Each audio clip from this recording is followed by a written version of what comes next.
So here we are back to the Phillip Duclos 6-cycle oddball engine. I think we left off with valve timing. I got the valve timing set properly, and the cylinder, the piston seemed a little tight in the cylinder. I honed that out to get the proper clearances. That smoothed that out. It's not hanging up, but when I tried to run it, I found that I didn't have any compression, so I pulled it apart. I messed with the rings. I don't know if somebody made the rings themselves, what material they used, but I was having no luck with that, so I've got a good formula for cutting the piston rings for Viton O-rings. So I just did that instead, and I put Viton O-rings in, and I have good compression now. Also, the little spring for the intake valve was too stiff, so it wasn't opening, and I corrected that. Next, we tried to run it, and I realized that the points setup that was on it was this bracket, and these points, these are different than any of the 6-cycle engines I've had before. Most of them, the bracket is closer to the gear, and then the points mount on the outside, and uses a different set of points. I use points from an old 6-cylinder Chevy in the 60s, and they work quite well. So there's no way with these points on this bracket to make them open where they need to, and so there's no way you're going to get spark when you need it or where you want it. So I'm going to redo that, kind of do it like all the other 6-cycle engines that I've had, and we'll get that straightened out. Might take a little while to get a bracket and get the points in there just right, but these are clearly not going to work. I don't know if that was in the blueprints or somebody just engineered that on their own, but we're going to throw them out. So that's that. So now we've got the intake valve opening, we've got fuel, we've got compression, we've got spark. We just don't have spark at the right time.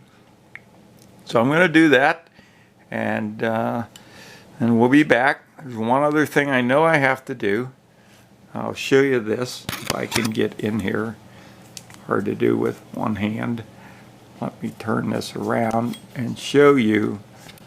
Okay, if you look closely, you can see that the little ears on the governor balls are on the outside of that ring, or that collar. So what happens is when the governor balls fly out, those pop out of the ring, and then they don't work. So I just need to remake this ring. Let me see if I can. Not enough hands. So I'm talking about this ring right here. There's a rubber band in this groove. So what I have to do is I have to take this outside flange. I have to make this piece new, and I have to make this outside flange just a little bigger diameter, so that these things right here, these little ears, can't pop out and end up on top of that. They should stay down in this groove. So I'm going to have to do that. That's not a big deal. A few minutes on the lathe. I think making that bracket and getting it to where I can mount the points and have them work properly, I think that's going to be the hard part. And if we finally get it running, one other thing to do is I don't like this little crank handle start. They don't work very well. I will put a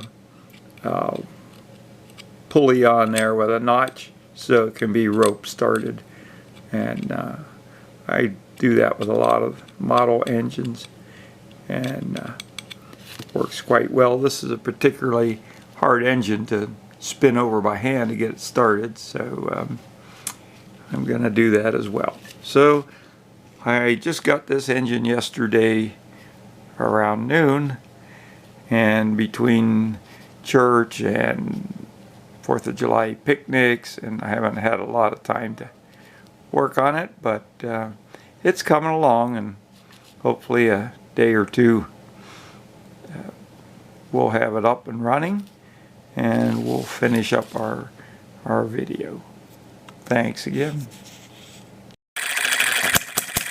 And at last we have success.